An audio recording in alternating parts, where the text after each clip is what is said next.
Why Trump's blue district barnstorming is a bad sign for Biden. Former President Donald Trump is set to speak in North Philadelphia on Saturday, the next stop in what has been an unconventional but highly effective strategy of his 2024 presidential campaign.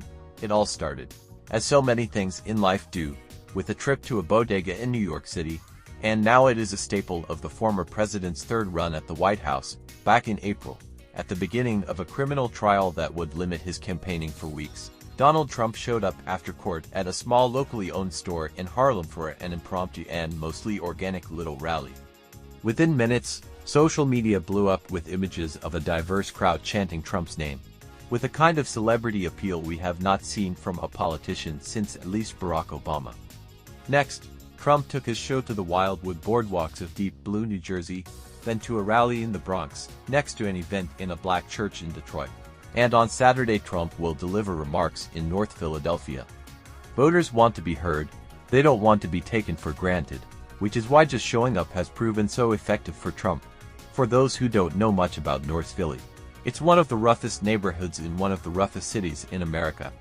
The mostly black and Hispanic residents have suffered generations of crime, drugs, and poverty under Democrats' leadership. But it is also the kind of place where Republicans often fear to tread, or maybe just haven't bothered to, because they don't actually think they can win there.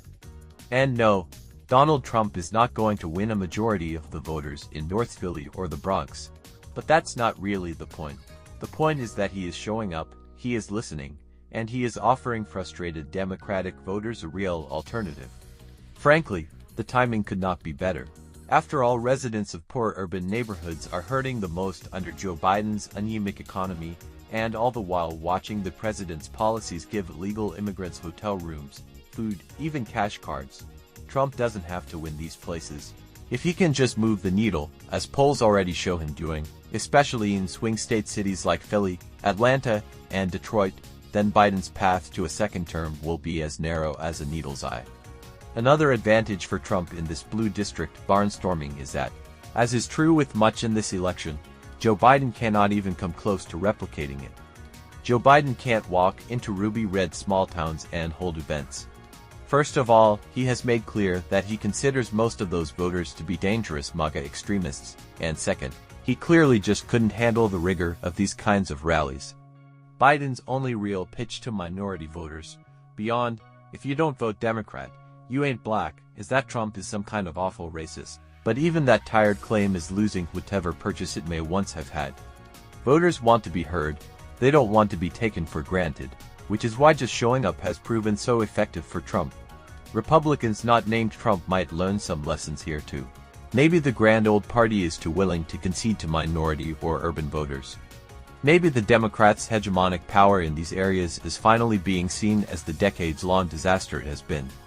If Trump's rise to power in a once stuffy end-state GOP represents anything, it is that the fundamentals of American politics are changing.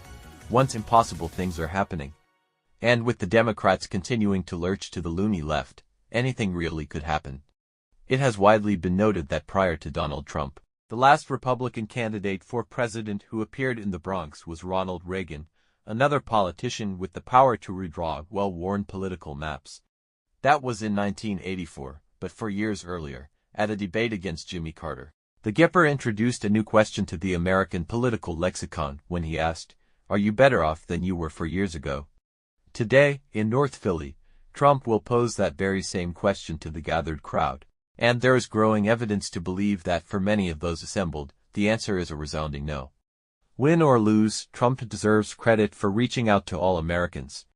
In the end, it is the only thing that can pull our fractured society back together.